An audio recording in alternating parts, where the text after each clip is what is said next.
Welcome back in the studio. I'm with Rudie Heyneke and Pieter-Louis Myburgh, and we are talking about the role that the civil society organizations as well as the media investigative journalists have played in exposing the extent of corruption in the country. Is it shocking, the corruption level in South Africa, or does it compare? You know, I read somewhere they say, for instance, using the BRICS countries as an example, that actually South Africa appears to be much cleaner than the other four countries, right? Not that we should compete on the corruption front. I think what sets us aside and what is most shocking is the fact that, you know, traditionally in corrupt deals you would have a case of 10% or 15% or maybe 20% of the contract value getting siphoned off somewhere. In a lot of our foremost, you know, corruption examples, almost all of the money gets stolen and doesn't end up benefiting the poor. Yeah, and I think just to come back to the level of corruption in the country, at OUTA we see, you know, we've got a very good whistleblower platform where we get reports in from all over the country and all, you know, different places in society. And it is shocking. I can tell you that it is very shocking. You can, you know, if you put the whole country on a dartboard, you can blindfold it, and if you hit the dartboard, you will hit some corruption somewhere. If it is in water, if it is electricity, municipality, local governments, provincial governments, you know, oversight over the local governments, it is everywhere, and it is a huge problem. We've got so many regulations, Rudie. I mean, we've got the PFMAs, we've got whatever checks and balances that are there in the system. What is it that's not working in the system? I think we must go back and look at the appointments. I think, like Pieter-Louis said, you know, you always have two parties. And if both parties are corrupt, it's easier to corrupt the system, even though you have good regulations and policies and so forth. One example is that you will always find some little loophole in a specific act or in legislation. For example, the Guptas, you know, they got a lot of people working for them from India and countries abroad because they found a loophole in the Immigration Act. And they used that, and those people took up job opportunities of South Africans.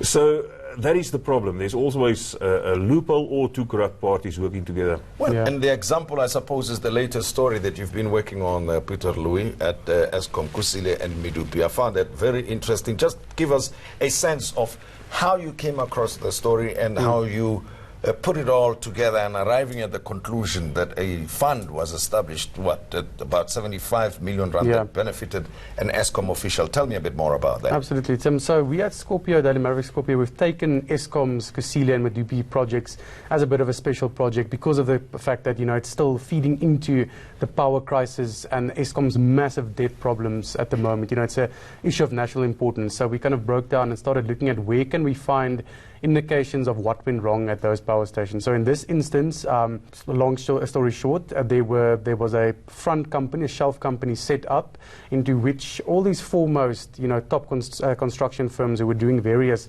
portions of the work at Kusile, for instance, they were dumping money into this front company, and they had all these supposed, you know, justified reasons for doing this. They had contracts in place, and this entity was going to build schools to help them with their, you know, their corporate social responsibility initiatives. But at the end of the day, we can confirm that the money went in there, and then it went out straight into the pockets of people like Franz Lakudi, who was the contracts manager at the Kusile project, and then also some of his former Eskom colleagues. So very problematic, you know, development, because they were the very individuals at Eskom who were put in place and had a mandate to negotiate with these contractors over outstanding claims. So if you're getting gratified on the one end illicitly, of course you're not going to have Eskom and the country's best interests at heart when it comes to settling disputed claims. Let's talk about these companies for a moment, and we'll talk about the Eskom officials a bit later. But just tell me about the companies themselves. I mean, these are companies that are listed on the stock exchange, right? And what was their response to your questions and what's happening there? I read that Stefanuti stocks, for instance, as a result of your revelations, the share dropped by about 28-30%.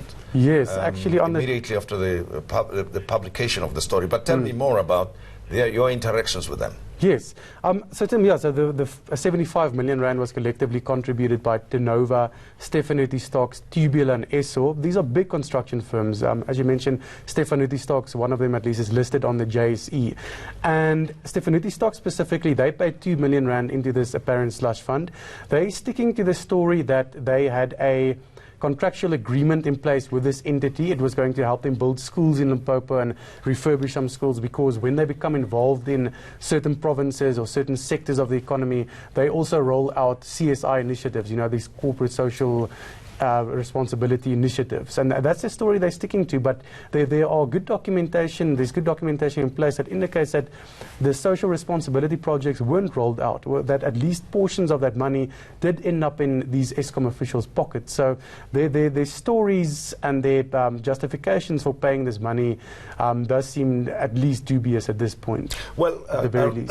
I read a Twitter posting by the former acting CEO of Eskom, Komatsela, who says he was roasted for suspending or at least dismissing the very officials. What's your comment about that? That he's saying he actually knew about this and did something about it, but he's not being given credit for that. Yeah. Look, it's always very interesting when people who themselves are implicated in alleged corruption and malfeasance try to turn the story in their favor, and Mr. Koko has done so. Certainly, this doesn't have to be an either-or situation. I think it's very plausible that all those officials he helped expose, allegedly, were corrupt, but he was also corrupt, because we know about the dealings with his daughter and all those kind of contract problems. Sure, and those officials, are they still in the employ of Eskom? And I know you attended their results announcement recently, where they spoke about lifestyle audits that are going to be extended to, I don't know how many of their employees. But these particular officials, as well as the lifestyle audits that they're talking about, can you expand a bit more on that? So in the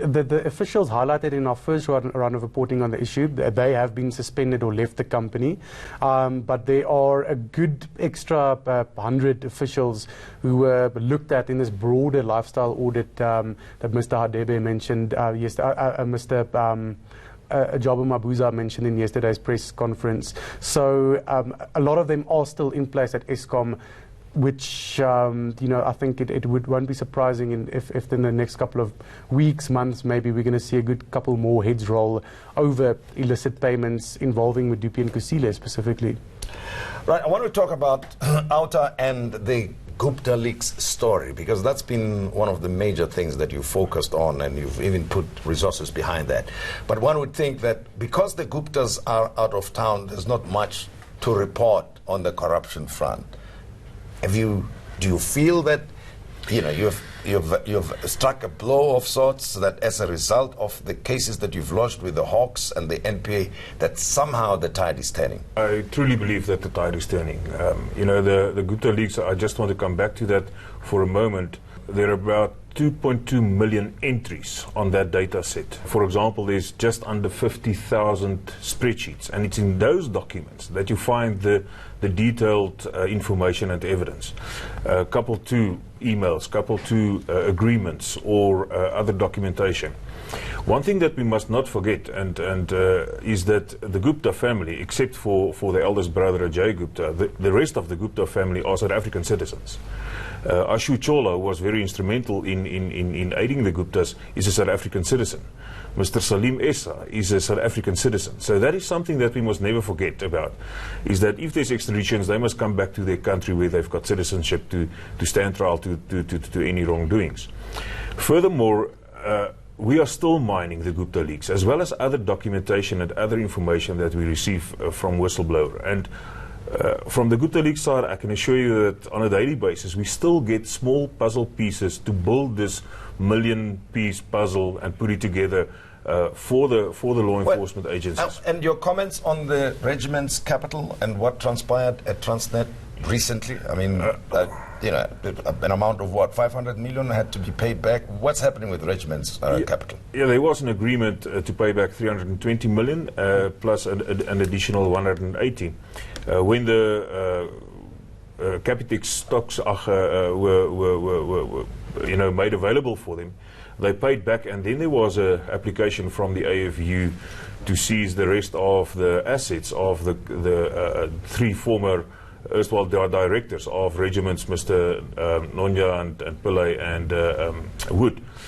And that also shows us that that the law enforcement agencies are moving forward, and that's a very big positive, because we know for a fact that there were more wrongdoings at Regiments and Trillion with Transnet, with Eskom, and it dates back to the times when they were consulting for AXA, for SAA. Then it was Transnet. There's certain individuals that followed the whole path there, were involved every time when they did business with these sectors. Something that's also very interesting is that you will see that Regiments and Trillion, the majority of their clients, and I think we can look at around about 90+%, was state-owned entities, was government departments. And that says something, Well, Pieter-Louis, just a quick comment from you. I mean, going forward, what do you expect to be the major cases that come before the courts that are prosecuted by the state? Yeah, sure.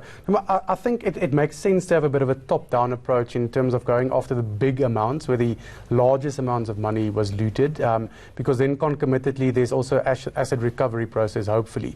So I wouldn't be surprised if the MPA tries to prosecute on cases like the regiments, consultancy agreements, the involvement of the Guptas in the Transnet locomotives deals, the Eskom contracts. Those were the kind of things. We also understand that there might be some movement on the VBS banking scandal at the moment. I understand so from people who are quite close to that law enforcement environment. That's, of course, the 1.8 billion rand looted from the VBS bank and then flushed to all sorts of politically connected people. That might be one of the cases. But it really is a very, very long list. And one hopes that the NPA and the Hawks can reconstitute itself almost and sort of recapacitate itself in order to ensure that everybody that was involved in large-scale corruption in this decade-long period of high capture, I suppose, has their day in court. And that's going to be the proof of the pudding if they can ensure. Pieter-Louis, thank you very much. And Rudie, thank you very much. I recently actually spoke to the governor of the Reserve Bank, who reminded me that the country debt, about 8 years ago was at 1 trillion rands, and in 8 years it's moved from there to 3 trillion rands. And I think that gives a sense of what has been happening, because there's not much to show for the 3 trillion or the additional 2 trillion that has been borrowed. That what happened to the money? That's the question that people should be asking. And of course, we expect to pay back the money over a period of time in these economic conditions that are very difficult. Thank you. We will be turning our focus to instructional leadership, and that is in the education sphere when we return. And we're asking how instructional leadership can improve the overall performance of schools and learners.